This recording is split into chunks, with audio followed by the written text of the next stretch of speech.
All right, let's look at the data. What we're seeing right now in the retail market is a fascinating divergence, a split into two totally distinct, high-conviction paths. On one side, you have a disciplined, multi-decade plan of just steady accumulation. On the other, a high-octane strategy built to exploit dislocations in the market's plumbing.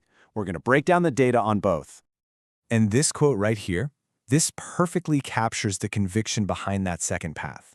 This is a high-stakes, almost defiant bet against the institutional consensus. It's built on a single thesis, that concentrated retail buying pressure can literally overwhelm huge established short positions. This isn't a passive strategy. It's a strategy of applied force. So here's the plan for this analysis. We're going to dive into the mechanics of both of these strategies. We'll look at the slow burn power of patient accumulation. Then we'll pivot to the explosive potential of applied pressure.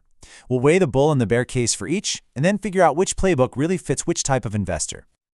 When you boil it all down, this is really a tale of two timelines, isn't it? On one hand, you have the absolute marathon of earning it, a slow, steady compounding machine. And on the other, you have the all-out sprint of taking it, looking for that one critical moment of dislocation in the market to exploit. Okay, first up, let's really dig into the mechanics of patient accumulation. And the perfect case study for this is the financial independence, retire early, or FIRE movement. So what kind of outcomes are we talking about here? Well, they can be pretty significant. This isn't some hypothetical. This is the real deal net worth of a 44-year-old who's on the verge of retirement.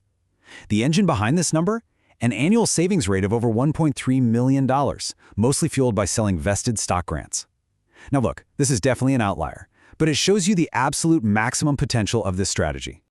But for pretty much everyone else in this movement, the core mechanic is an absolutely extreme savings rate. Take this 24-year-old engineer, their net worth is already over $300,000, and they were aiming for a 75% savings rate. I mean, think about that. 3 out of every $4 they earned went straight into investments. That's discipline. And the blueprint itself is actually deceptively simple. It's all about maximizing your capital input, that's the high savings rate, and minimizing friction with low-cost, broad market index funds, like VTI.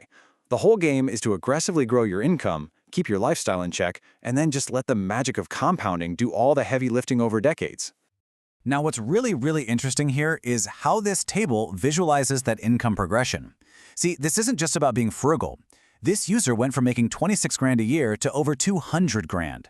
They were actively hunting down bigger and bigger salaries just so they could pour more and more fuel into their compounding engine. Okay, now let's pivot to path number 2, applied pressure. We're shifting gears from a decades-long marathon to a sprint that lasted just a matter of days, all designed to exploit a major market dislocation, the GameStop short squeeze. To really get what happened here, you have to understand this one core mechanic. Think of a heavily shorted stock as a coiled spring. The short sellers are betting the price will go down. But if the price starts to go up instead, they're suddenly on the hook for potentially infinite losses. So they're forced to buy shares to cover their positions. And that buying creates more demand, which, you guessed it, pushes the price even higher, which forces more shorts to buy. It's an incredibly powerful feedback loop.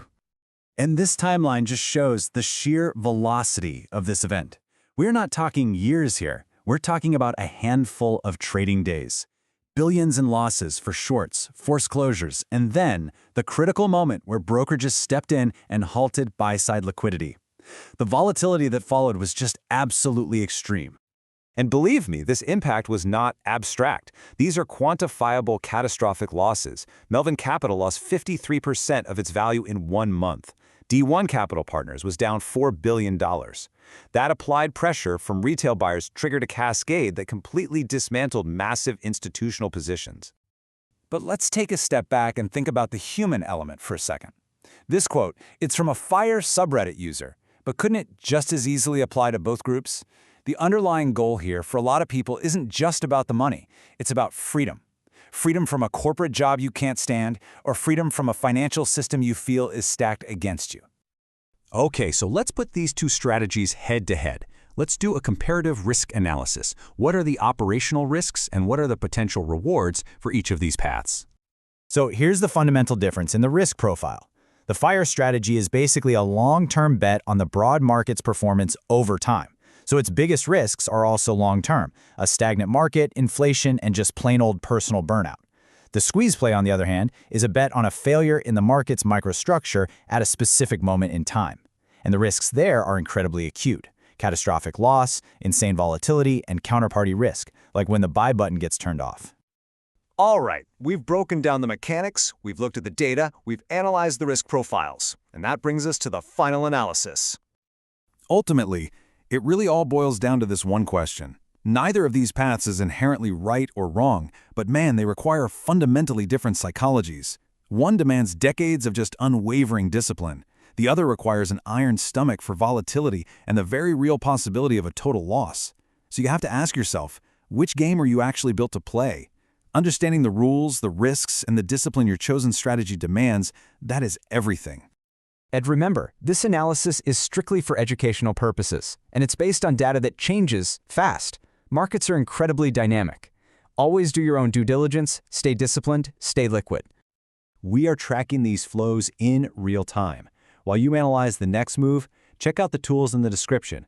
Sign up for Public to get $20 in free assets, check Webull for that BTC promo, or look into NVDA on Moomoo. All the links are down below. And hey, like and subscribe for more deep dive analysis.